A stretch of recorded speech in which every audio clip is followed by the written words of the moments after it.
Welcome to the Calm Analytics channel. This is Boris Tizengauzen with you. Today is September 20th. There are a lot of interesting news stories in this episode, an absolutely epic strike on 2 Russian oil refineries and a crucial oil blending station. Trump wants to return to Afghanistan, and Zelensky will meet with Trump as early as next week. Russian MiG-31s are violating Estonian airspace. But is NATO ready to shoot down these planes? And why is Putin raising the stakes?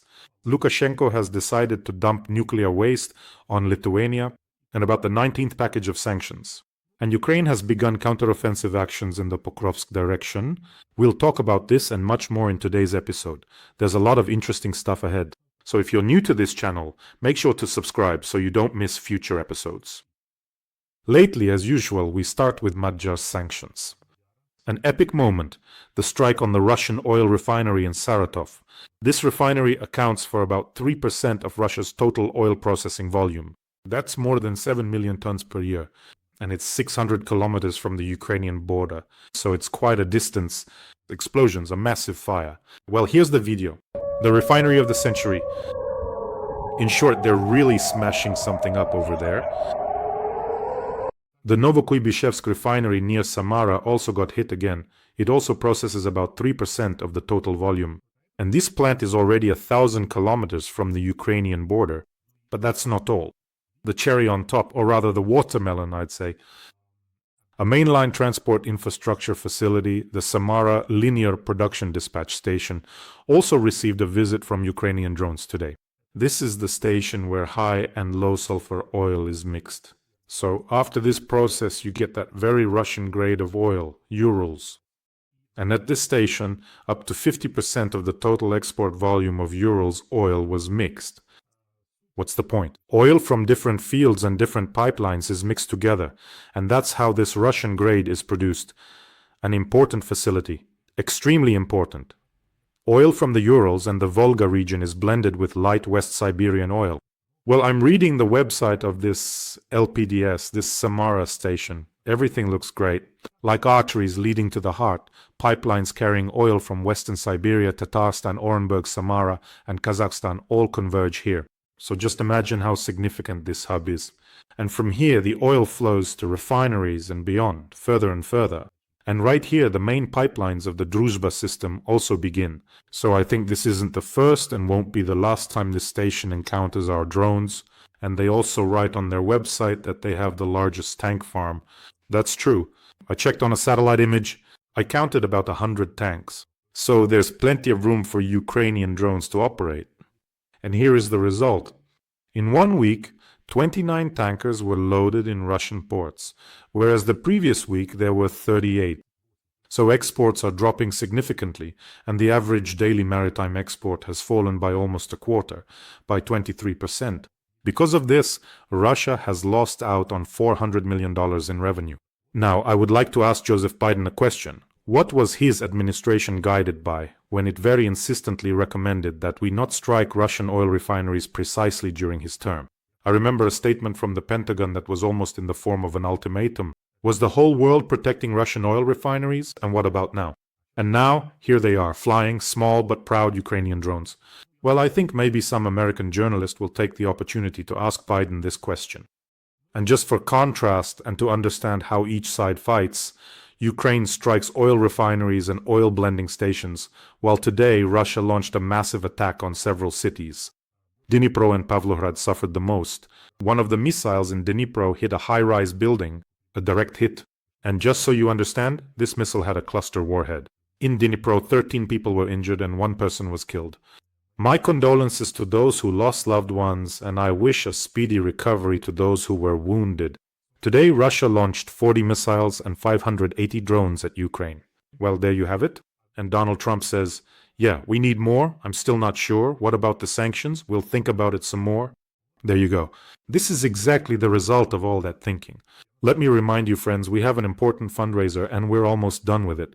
I think we'll close it quickly for our guardian angels, the combat medics from the 1st Separate Medical Battalion. Young, beautiful, truly genuine, really awesome people. Watch this video. Military medicine is not just about working in operating rooms. It's a constant, massive effort involving the construction of 100 casualty care points and other facilities. It's the ongoing risk of relocations. It's logistics and vehicle repairs. And this requires a constant supply of resources, meaning funds. When a need arises, we don't have time to gather or search for long.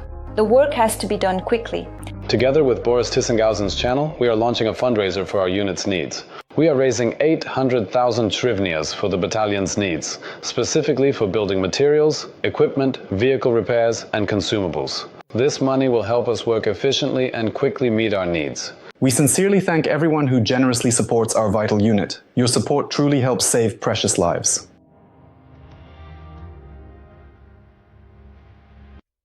And you know, there's a certain special strength in our combat medics and surgeons.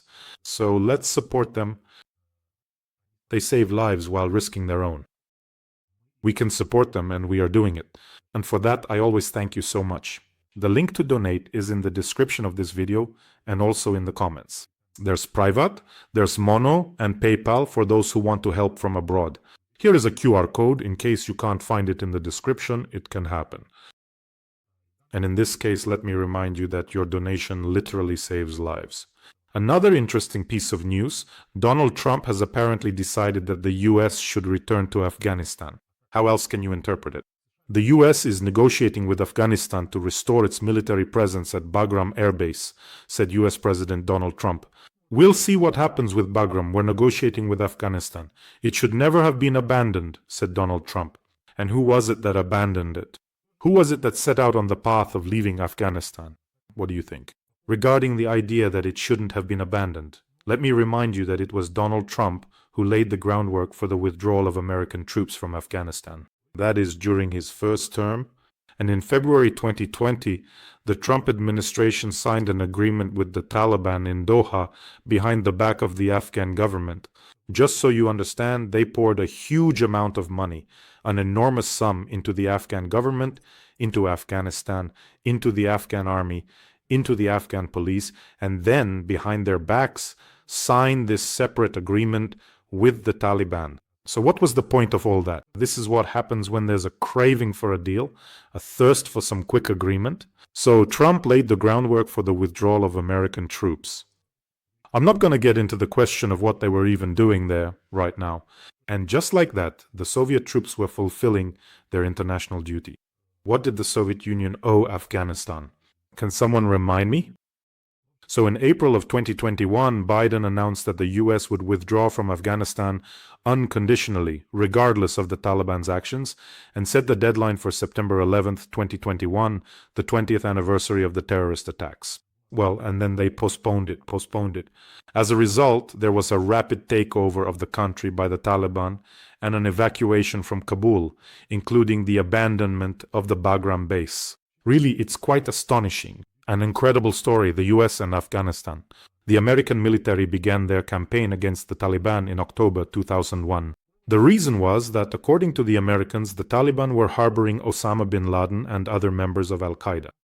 Those who, I remind you, were connected to the September 11th attacks, and it was news to me that the peak number of American troops in Afghanistan was 110,000, and that was in 2011. Can you imagine? 110,000 American soldiers were in Afghanistan. So, how much did the United States spend on those who, well, and most importantly, now it gets interesting. According to a study by Brown University, military spending on Afghanistan and Pakistan, since Pakistan was used as a base for preparing operations, the US spent $978 billion. Can you even truly imagine those amounts? Plus, there was an additional $88 billion spent on strengthening Afghan security forces and the local police. And the Afghan government there was widely known to be completely and utterly corrupt. They created these so-called ghost battalions. The French newspaper Le Monde wrote that these battalions of dead souls in the Afghan army amounted to, or rather, they created 46 battalions with 800 men in each, and the Afghan military and other leadership would siphon off money for them. So naturally, the population was extremely dissatisfied, total corruption, and in general an unwillingness to resolve issues with the Taliban. And then what happened. Why am I describing this story in such detail? Because Ukraine can and does fight and demonstrates that every missile will hit its intended target, whether Ukraine buys it or it is supplied to Ukraine. That is, Ukraine is asking for help and wants to win this war and wants to reclaim its own territories. In other words, just look, Ukraine is demonstrating the impossible. At the very beginning, Ukraine had nothing, yet they still managed to stop the Russian army. Meanwhile, the Afghan government, which didn't want to do anything at all, absolutely nothing, was being showered with money and then some. And for us, it's exactly the opposite. Just give us what we need, and Ukraine will show you. It will drive all that orcish spawn back to the Urals.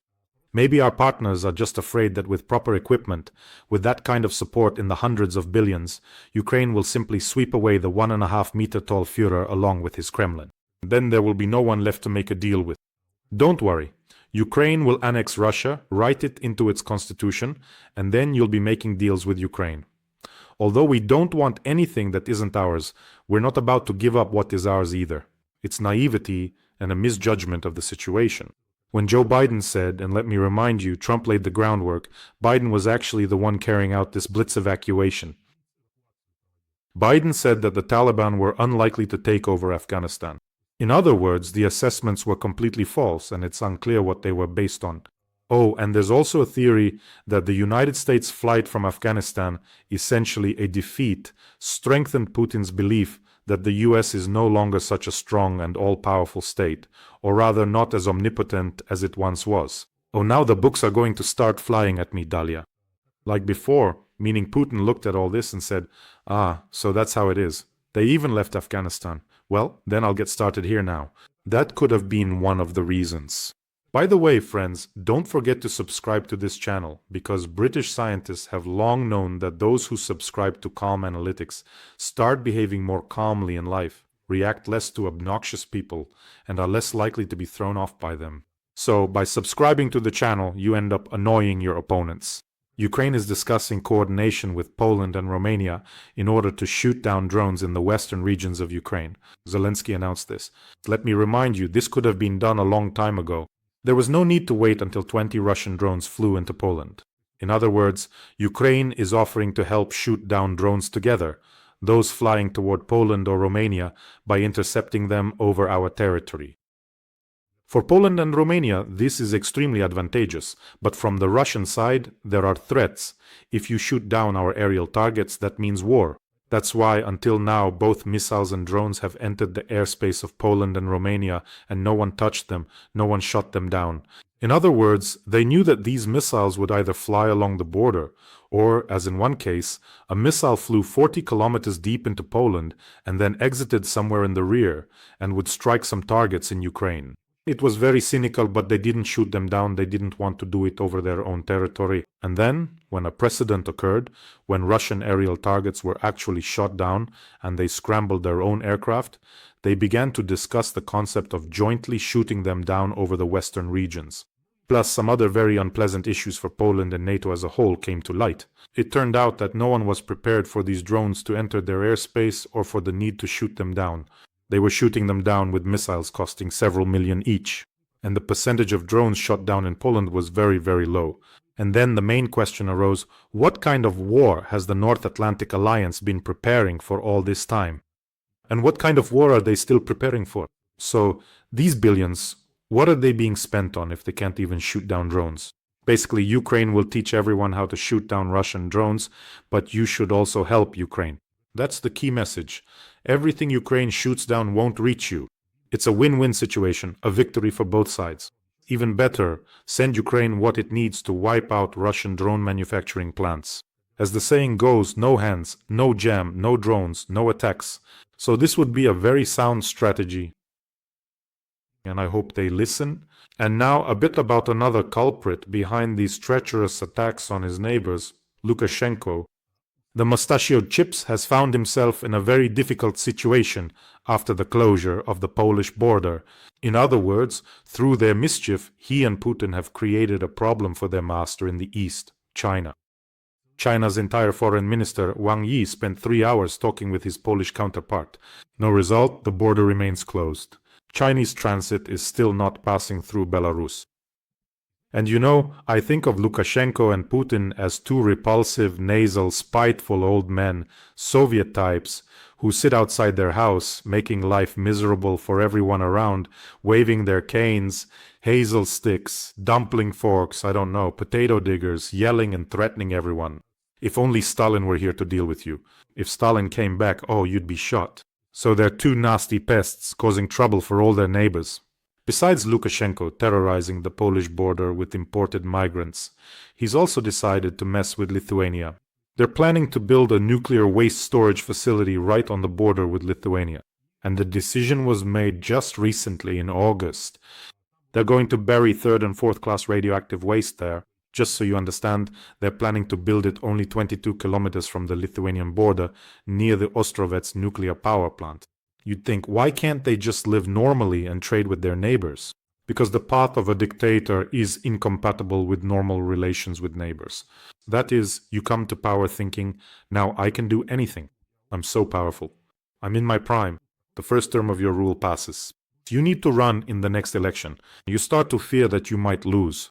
And then the dictator, or rather the budding dictator, starts looking for ways, by any means necessary, fair or foul, to stay in power. They begin to destroy the opposition, shut down media outlets that speak inconvenient truths. And then gradually the boundaries start to blur. You no longer even notice how you physically eliminate the opposition and dissenters. Your prisons are filled with political prisoners, and then comes the moment when you have to change everything, amend the constitution, extend your terms in office indefinitely, and so on and so forth. Because by then you realize you have to stay in power for the rest of your life. If someone else comes to power, at the very least you'll end up in prison. So, for all of this, you get hit with sanctions and become a pariah and a dictator, but you remain in power. And that's how you end up seeing enemies all around you. Those who live normal lives, who have democracy, you declare all of them your enemies because you have no other choice. That's why a dictator can't live a normal life. And as for Lukashenko, he's a sly old tuber, you know. He keeps a window slightly open to the west and a door slightly open to the east, just in case he pretends to be, you know, a simple-minded collective farm guy or an old sick grandpa with a dog. So if he suddenly needs to evoke pity, I'm an old sick man wearing a dog wool belt on my back, and so on. He always takes with him, actually, not just recently, but since childhood, he's been dragging along one of his 3 sons, Kolya, and is preparing him as his successor, ready to take over even tomorrow. By the way, he doesn't even hide it. Back in 2007, he said that if we're talking about a successor, he would prepare the youngest one. He's a unique person, says Lukashenko about his son. By the way, did you notice that Lukashenko and Putin have started to look like those space pirates? Jolly you and Rat.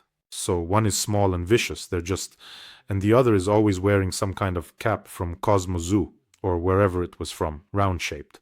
So these are 2 space pirates, Lupa and Pupa. By the way, in Kir Bulichev's stories, their personalities, I think, let me check, I'll remind myself. Their personalities are portrayed there exactly as they are.